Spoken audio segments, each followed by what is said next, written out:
국민들 평생교육사 준비되어라.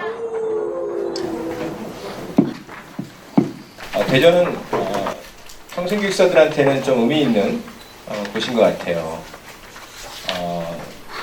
뭐 평생학습 축제가 천안에서 처음 시작됐지만 아주 작게 했고 진짜 본격적으로 축제답게 한 거는 이창길 선생님께서 기획하시고 주관하셨던 대전이었고, 그때 이제 평생교육사들이 모여서 활동을 했었죠. 또한 평생교육사들이 내부적으로 우리가 좀 위기다 이런 걸 느끼고 함께 모인 적이 있습니다. 이 대전역 앞에 유명한 중국집 이름을 잊어버렸는데 태화당이라는 중국집에 모여서 우리가 어떻게 가야 되지? 라면서 스스로에게 질문했던 게 한 10년 전쯤 되는 것 같습니다. 이렇게 또 뭐 작지만 그래도 의미 있게 우리가 모여서 평생교육사의 앞날 또 평생교육의 미래에 대해서 얘기해 보도록 하겠습니다. 제가 제목을 평생교육 전문직원제도라고 했습니다. 평생교육사라고 그러면 그 자격제도가 갖고 있는 의미를 풍부하게 얘기하고 있지 못하는 것 같아서 전문직원이라는 의미로 제목은 했고요.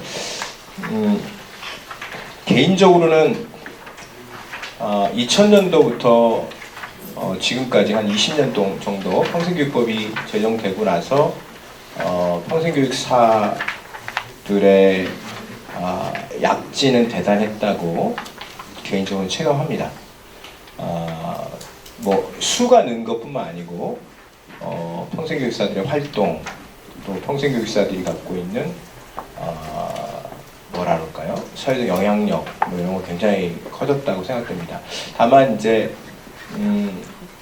금 원장님께서 말씀하신 것처럼 이제 신분의 문제, 또 이제 혼자 있어서 생기는 고립의 문제, 이런 것들은 빨리 해결돼야 될 문제인 것 같아요. 제가 일본에 갔더니 집단화라는 말을 계속 쓰더라고요. 사회교육 주사의 집단화. 혼자서는 일 못한다는 겁니다. 혼자서는 가면 이제 전문가 왔어요? 이것도 하세요, 저것도 하세요. 다 우리한테 핑퐁하고 있죠. 혼자 할 수 없는 일을 어떻게 집단적으로 할 건가. 결국에는 이제 직원들이 늘어야 한다는 것이고, 또 역할 분담이 돼야 되고, 위계도 존재해야 된다는 거죠. 다 그냥 수평적으로 일하는 게 아니고 팀장의 역할을 할 사람, 또 실무의 역할을 할 사람, 이렇게 나눠줘야 한다고 보는데요. 제도의 진화와 역동이라는 말로 어떡하죠? 이렇게 앞이 끊어지네요. 네. 역사에 대해서 쭉 써놨습니다. 1980년도에 사회교육법이 제정되고 평생교육 전문요원, 그때는 전문자가 들어가 있었어요. 그런데 이제 그 평생교육법으로 바뀌면서 평생교육사로 이름이 바뀌었었는데요. 네, 뭐 그렇게 자료를 보시죠. 그러면 서론에서 그동안 평생교육사 제도는 오랜 기간 동안 진화해 왔습니다. 이름도 바뀌고 또 양성 체계도 보다 더 강화되는 그런 예를 들면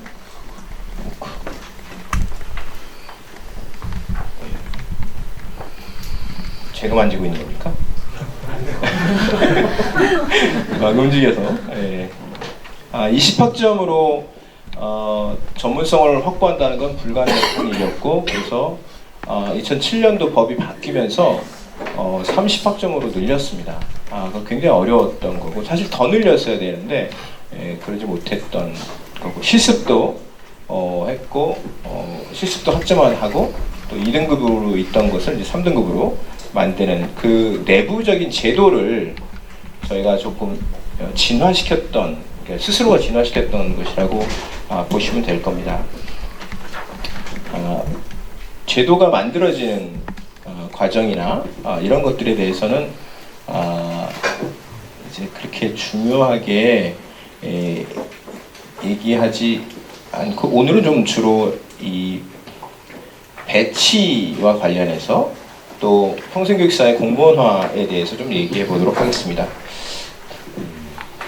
제도는 여러분 뭐 다 알고 계시는 내용들이라고 생각되고요. 이렇게 진화를 쭉 해갑니다. 이렇게 진화를 해가고 굉장히 체계적으로 보여요. 실제로는 제도 자체의 완결성은 그래도 나름대로 충분하다라고 보여집니다. 이건 제도의 문제, 즉 전문성의 문제라기보다는 실제로 배치의 문제라고 보는 게 맞다. 그리고 김혜영 박사께서 평생교육사 관련 박사학위 논문을 쓰면서 내부 프로젝트를 통해서 우리가 전문직이고 우리가 사회에 필요하다는 거에 대해서 계속 발신하는 게 필요하다라는 얘기를 했었는데, 그 부분이 제일 중요한 거라고 할 수 있을 텐데요. 양성체계는 아까도 말씀드린 것처럼 상당히 다양해지고 있고, 지금도 더 진화해야 된다는 그 내부 논의도 있어요. 그리고 교육과정 개편에 대한 그 뭐라 그럴까, 정책 연구 같은 것도 이제 진행했습니다. 양성체계는 이렇게 1급과 2급, 상급. 이 상급이 지금 어떻게 할 건가, 이 부분은 남아 있어요. 상급은 계속 줄어들고 있고, 그리고 실제로 양성하는 전문대학은 거의 없는 상태입니다. 그래서 강대중 교수 연구에 따르면 상급을 평생교육 강사에게 주는 방법은 어떻겠는가, 이런 제안을 했고, 그건 굉장히 타당한 거라고 생각됩니다. 왜냐하면 강사가 평생교육 현장에서 제일 중요한 맨 앞에 서 있는 사람들이죠. 우리보다 더 앞에 서 있는 사람들입니다. 그래서 학사를 만나는데 그분들이 평생교육이라는 개념을 가지고 강의를 하는 것과 그렇지 않고 강의하는 건 굉장히 큰 차이가 있다. 그때 그분들에게 평생교육에 대한 기본적인 소양, 또 기본적인 방법론을 알려주는 건 되게 중요한 것 같아요. 그래서 강의만이 아니고 여러 가지 다양한 방식들이 있는데, 지금 강사들은 지금 강의만 하고 있거든요. 근데 그런 면에서 평생교육사 3급은 죽이는 건, 그러니까 없애는 건 좀 아깝고요. 강사들에게 주는 건 어떤가, 이런 제안도 프로젝트에서 있었습니다. 자격증 발급 현황 아까 13만이라고 했는데요. 굉장히 지금 많아지고 있는, 결국 우리가 힘이 커진다는 걸 생각하면 좋겠고요. 다만 여기서 문제는 뭐냐면요, 이게 그 응집이 되고 있지 않다는 겁니다. 그래도 나름대로 이제 지역별로 뭐 광주, 뭐 또 경북, 이렇게 경기, 뭐 대전도 잘 응집이 되고 있나요? 네. 이렇게 지역별로 이렇게 그 좀 모아져야 한다. 그래서 그 13만이라는 허수가 진성당원이 어떻게 될 수 있을 것인가, 이제 이런 고민들이 필요하다고 보입니다. 많은 수가 필요한 게 아니라 서로 연대하는 힘을 만들어가는 것이 중요할 것 같아요. 배치와 관련해서 최근에 새로운 경향은 역시 장애인 평생교육시설로 평생교육사들이 새로운 업역이 생긴 거죠. 근데 우리는 아직 준비가 되어 있지 않고, 장애인 평생교육 시설도 누구를 고용해야 되는지 지금 헤매고 있습니다. 그래서 특수교육계하고 장애인 복지계가 장애인 평생교육사라는 자격증을 따로 만들겠다, 이런 얘기를 하고 있고, 그래서 법적으로는 안 되는 거죠. 그리고 우리도 반대하고 있고. 근데 연수 체계만 갖춰가지고 이제 특수교사나 아니면 사회복지사를 장애인 평생교육에서 일할 수 있도록 국가 자격은 아니죠. 이제 민간 자격 같은 걸 만들어서 좀 돌리고 있는 곳이 있습니다. 뭐 그렇게 활발하게 그분들이 하는 것이 문제가 되는 건 아니에요. 우리랑 연결이 계속 하면서 해야 된다는 거죠. 그리고 우리도 장애인 시설에 평생교육사로 가겠다라는 그런 루트를 우리 자각하고 있는 게 되게 중요하다고 생각됩니다. 고용 현황은 현재 이렇습니다. 이건 굉장히 정확한 통계는 아닙니다. 이게 등록을 하게 돼 있지 않아서 그냥 조사해서 물어갖고 한 통계라서 현재는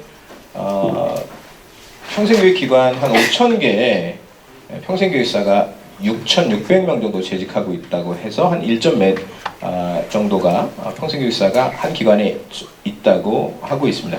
현재 이 공공평생교육기관의 중심이 되어 있죠. 과거에는 다 민간 평생교육기관의 평생교육사들이 가장 많았습니다. 뭐 백화점문화센터 같은 곳에서 교육청에 등록하려면 당연히 이제 인가사항이라서 직원을 꼭 고용했던 상태라서 우리나라는 민간 평생교육이 훨씬 더 먼저 전문화됐다고 보시는 게 맞습니다. 공공평생교육 영역은 옛날부터 있었죠. 여성교육기관이나 혹은 도서관이나 문화원 같은 데서 평생교육을 하고 있었고 거기에는 전문 직원이 들어가 있지 않은 상태였던 거라서 우리가 이제 그 부분을 어떻게 전문가 일반 행정직을 전문가로 전환을 할 것인가 완벽하게 전환은 안 될 겁니다. 지금은 한 명 들어가 있는 거죠. 그러니까 뭐 한 기관에 10명이라면 한 명이 들어가서 고군분투하고 있는 이런 상태인데 규모에 따라서 혹은 도시 규모에 따라서 어떻게 배치할 것인가 이게 이제 강대중 교수 연구팀이 제안했던 내용이고 그건 실제로 구현되어 있는 상태는 아닙니다. 근데 우리가 그런 안을 가지고 있다는 건 중요하고 그걸 계속 강조하면서 준비가 되어 있으면 언젠가 기회가 오면 그게 반영되니까요. 평생에서 고용은 확대되고 있고 근데 질적인 문제가 있습니다. 낮은 직업적 안정성, 배치 인원의 부족, 한 기관당 평균 1.6명입니다. 현장에서 이런 고민이 있음에도 불구하고 다양한 평생교육의 실천이 확산되고 있는 건 참 고무적인 일입니다. 지금 평생학습관에 가면 아주 굉장히 루틴하게 돌아가는 평생학습관도 있습니다. 그런데 정말 훌륭한 평생교육사가 있는 곳은 훌륭한 평생교육 실천이 나오는 걸 보면 정말 그 콩 심은데 콩 나는 게 확실한 것 같아요. 그래서 이렇게 역시 평생교육사를 배치하기 하고 나서 뭔가 현장의 변화 혹은 실천의 변화가 있는 걸 잘 기록하고 발신하고 하는 것이 필요합니다. 우리가 이런 얘기를 한 지가 꽤 됐습니다. 한 10년 넘게 분명히 변화가 있는데 현장에서 변화가 있는데 그걸 양적 통계로밖에 즉 학습사가 얼마나 늘었다 또 뭐 프로그램이 얼마나 늘었다 이거 외에는 사실 질적 측정을 하고 있지 않고 질적인 어떤 누계 같은 것들을 하고 있지 않아서 발신되고 있지 않다고 보여집니다. 지역마다 연수는 개별적인 형태로 진행돼요. 연수가 참 중요한 건데 이거를 국가평생교육진흥원에서도 굉장히 그 조직화시켜서 CP 센터 같은 것들을 만들었고 축적되게 연수 경험을 만들어 가려고 했었는데 잘 되지 않았습니다. 그리고 지역의 평생교육진흥원이나 학습관에서도 사실은 편차가 있지만 대체로는 연수 체계가 좀 부실한 상태입니다. 그리고 연수의 결과가 그 사람의 경력으로 커리어를 이렇게 쌓일 수 있는 그런 구조를 어떻게 만들어낼 것인가. 우리가 학습 계좌제라도 이용해서 계속 누적시키는 것도 필요해요. 제가 연수를 저도 뭐 해보고 가도 보면 이거죠. 또 국가 평생교육 정책 소개하고 있네. 그리고 어떤 사람에게는 사실 필요하지 않은 연수 내용들로 채워져 있는 경우도 굉장히 많거든요. 그러니까 조금 더 시그멘테이션 시켜서 쪼개가지고 소규모로 연수를 하고 그 연수의 결과가 그 사람의 경력에 도움이 될 수 있도록 지금 NCS 때문에 다른 지역으로 옮기고 그럴 때도 그 사람의 교육 경력 혹은 직무 경험 이런 거 되게 중요하게 작동하는데 우린 그거를 증명할 수 있는 게 별로 없어요. 그런 면에서 사실은 전문직이라면 전문 제도라면 이렇게 연수가 좀 체계성을 갖도록 하면 좋을 것 같아요. 다른 것들은 우리가 무엇인가 추진하면 상대가 있어요. 상대가 있어가지고 막혀있으면 못 넘어갑니다. 지금 이제 고용이 그런 거잖아요. 고용이나 공무원 제도화가 그런 겁니다. 우리가 설득은 계속 하고 있죠. 그런데 이게 그 이해관계의 문제일 수밖에 없고, 그러니까 넘어갈 수 있는 곳이 아주 소수 지역에서만 이제 경주 같은데 뭐 이런 데는 굉장히 좋은 그 사례 같은 것들을 만들어내고 있는 건데, 이제 그렇게 상대가 있어서 어려운 건 있지만 연수 같은 거는 우리 내부에서 잘 체계화시키면 돼요. 그리고 연수를 들으러 오는 평생교육사들이 충성도를 가지면 되는 겁니다. 내가 여기 와서 배운다. 그거를 평생교육사 협회든 진흥원이든 우리가 좀 체계화를 좀 같이 시키면 좋겠어요. 이 부분은 지금 교사들이 전문학습 공동체라는 걸로 자기네 연수, 내부 연수, 학교나 아니면 교육지원청 단위, 즉 기초자치단체 단위로 COP를 많이 해요. 근데 우리는 그거를 안 한단 말이죠. 그래서 도단이라도 한 달에 한 번씩 모여서 연수하고 같이 저녁 먹고 술 마시고 그리고 헤어지고 이걸 계속 반복적으로 하면 어느새 근육이 붙습니다.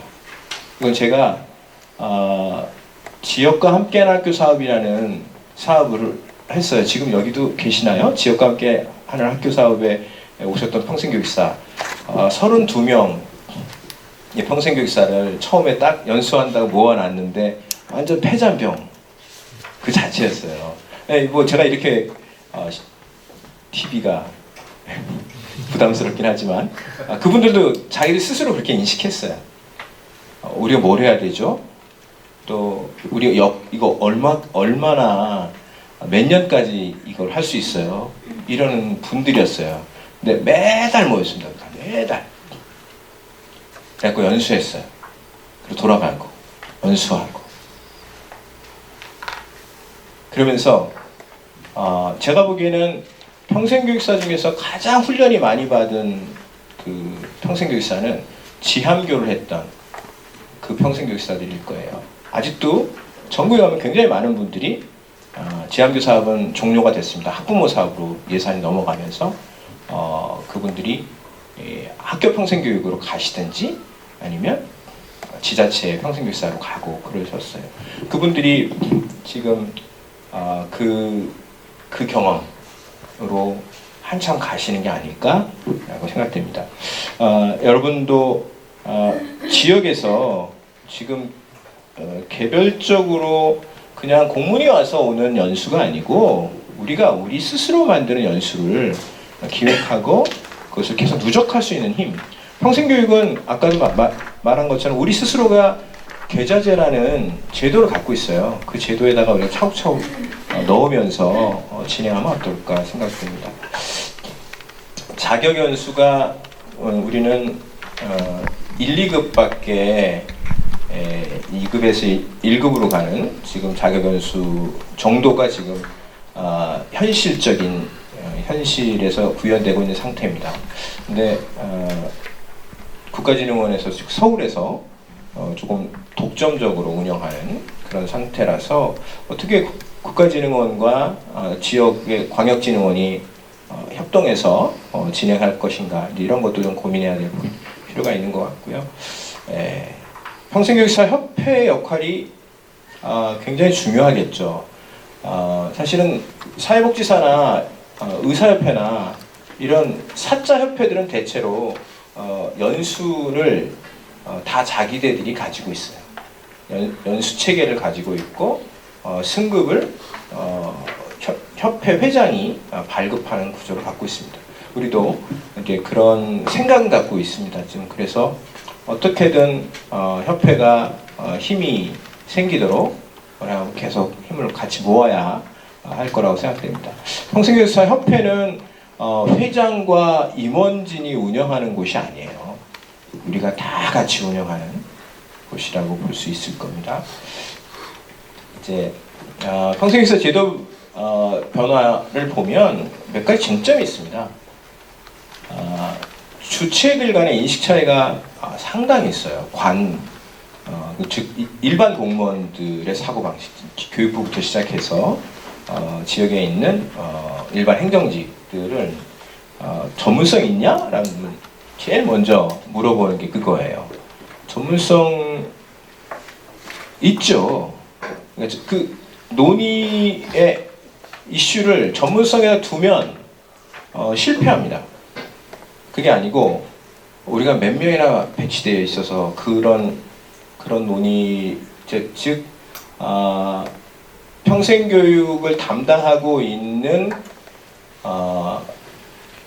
역할을 하는 일반 행정직을 다 세보세요. 뭐 부여, 또 대전 다 세보세요. 아마 우리가 차지하는 위치가 퍼센테이지가 10분의 1은 분명히 안 될 겁니다. 20분의 1.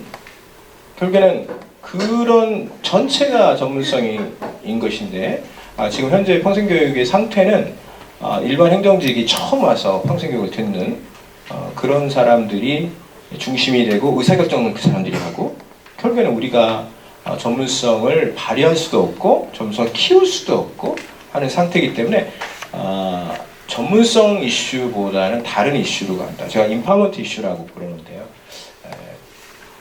그 이해관계가 충돌하고 있다는 거와 협상이 계속 일어나고 있다. 어떤 곳은 협상이 잘 일어났고 어떤 곳은 협상이 잘 일어나지 않아서 아까 구청장한테 얘기해도 계약 연장이 안 되는 그런 것도 있는 거죠. 결국에는 본인이 그래도 버텨줘야 되는 거예요. 본인이 그 자기 환경에서 어느 정도 버텨줘야지 즉 협상을 계속 해가면서 자기 역할과 일반 행정직의 역할을 구별해 가면서 내가 잘할 수 있는 부분들을 분명히 어필하면서 가야 되는 거죠. 제가 무턱대고 공무원들이 학습자가 몇 명이냐 또 프로그램이 몇 개 늘었냐 이렇게만 묻진 않습니다. 공무원들도 이게 질적으로 진화되는 거에 대해서 그냥 전문가가 아니어도 전문성이 뭔지는 알아요. 그렇기 때문에 현장에서 그 공무원들과 만나면서 또 학습자와 만나면서 우리가 그분들하고 계속 협상을 해가는 작업이 필요하다고 보고요. 자격에 대해서 범용성과 특성화 영역으로 분화되는 이런 논의는 아주 오래됐습니다. 1990년대 말에 사회교육 전문요원에서 평생교육사로 명칭이 바뀔 때 그때도 산업교육사하고 산업교육사와 사회교육사로 나누자는 그런 주장을 했던 분들도 계세요. 근데 그때는 이제 범용 자격이 더 중요하다라고 얘기했고, 즉 한 자격으로 여러 평생교육 기관들을 다 커버하자라는 거였고, 최근에는 좀 특성화돼서 분화돼야 되지 않냐라는 얘기가 나왔고, 그 중에 가장 대표적인 게 문해교육기관에서 문해교육사 교사들 또 장애인 평생교육이 또 들어오면서 이제 분화될 거라고 생각됩니다. 그런데 분화와 함께 역할에 다양한 전문 영역들이 필요하다. 또 그런 것이 촉진돼야 한다고 얘기한 게 이제 정민승 교수 연구팀입니다. 저도 포함돼서 했었는데 그냥 과거와 같이 평생교육 프로그램을 기획 평가, 기획 운영 평가하는 그거를 넘어서 다양한 형식의 전문성을 발휘해 가자라는 얘기도 있습니다. 물론 이거는 어떤 특정 영역이 분화되는 것을 말하는 건 아니고, 근데 결국에 이 가다가 보면 그게 전문성이 분할되는 걸 볼 수 있습니다. 이 재밌는 일이 하나 있는데, 일본의 사회교육 주사 제도에 우리가 빚진 게 있습니다. 그 자격제도, 뭐 저도 그렇고 저희 선생님들도 사회교육 주사 제도의 교과목이나 이런 것들을 빌려왔어요. 그리고 국가가 사회교육 공무원을 만든다라는 그 뭐라 그럴까요? 그 정신을 우리가 가져와서 우리 평생교육사가 공무원으로 돼야 된다는 얘기를 계속 하고 있었는데, 일본이 가서 보시면 아시겠지만 굉장히 많은 평생교육 시설이 있는데도 불구하고 계속 과거에 정규직이었던 평생교육사들이, 즉 사회교육 주사들이 계속 촉탁직으로 바뀌고 있어요. 그리고 민간 위탁이 되고 있고. 그러니까 일본이 가난해지면서 이제 사회교육을 조금 다운사이징을 하면서 생기는 일인데, 이러니까 이제 일본의 학계에서도 어떤 고민이 있냐면, 좀 범용적 자격이면 좋겠다. 일본은 현재 공무원, 평생교육 공무원 자격제도를 가지고 있는 거거든요. 그러니까 다른 곳에 못 쓰는 거예요. 기업에도 못 쓰고 민간 단체에도 못 쓰고. 그러니까 한국을 베꼈다고 말을 안 하는데 베꼈어요. 이름도 사회교육사예요. 올해부터 새로 그 자격제도를 발급하기 시작합니다. 이제 코스가 이제 시작되는 거죠. 그래서 서로 이렇게 서로 배우고 또 나누는 것 같아요. 예, 시간이 좀 지나서 좀 정리를 하겠습니다. 제가 아까도 말씀드린 것처럼 전문성 논의에서 실천적 인파워링 구조 논의로 바꿔야 된다고 말씀드렸죠. 우리는 분명히 전문성이 있어요. 근데 어떤 전문성이냐? 집단적인 전문성을 만들어내야 됩니다. 한 기관에서 함께, 혹은 한 지역에서 함께.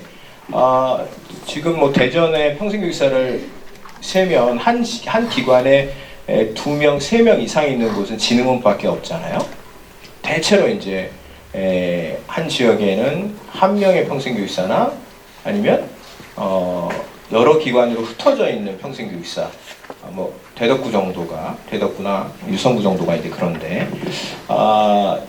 그러니까 힘이 계속 모아지지 않아서 우리들의 전문성을 확인하기가 쉽지가 않아요. 그래서 우리가 함께 협동해서 집단적으로 우리들의 에너지를 낼 수 있는 방식을 대전 전체에서 한번 찾아보고, 그리고 흩어졌다가 이제 그게 좀 에너지가 좀 생기면 이제 구 단위로 좀 만들어 보고.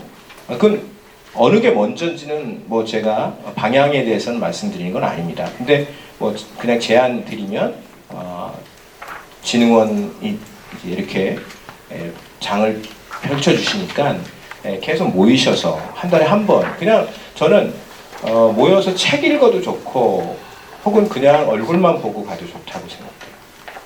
술 마시면 더 좋고요. 술 마셔야지 이게 힘이, 그리고 아이디어도 많이 나옵니다. 지금 아이디어가 한 사람이 낼 수 있는 아이디어는 되게 한계가 있어요. 저희 과가 전국에 조금씩 있습니다. 저희 과 출신들이. 근데 그게 되게 그 동문의 힘이 직무에 도움을 줘요.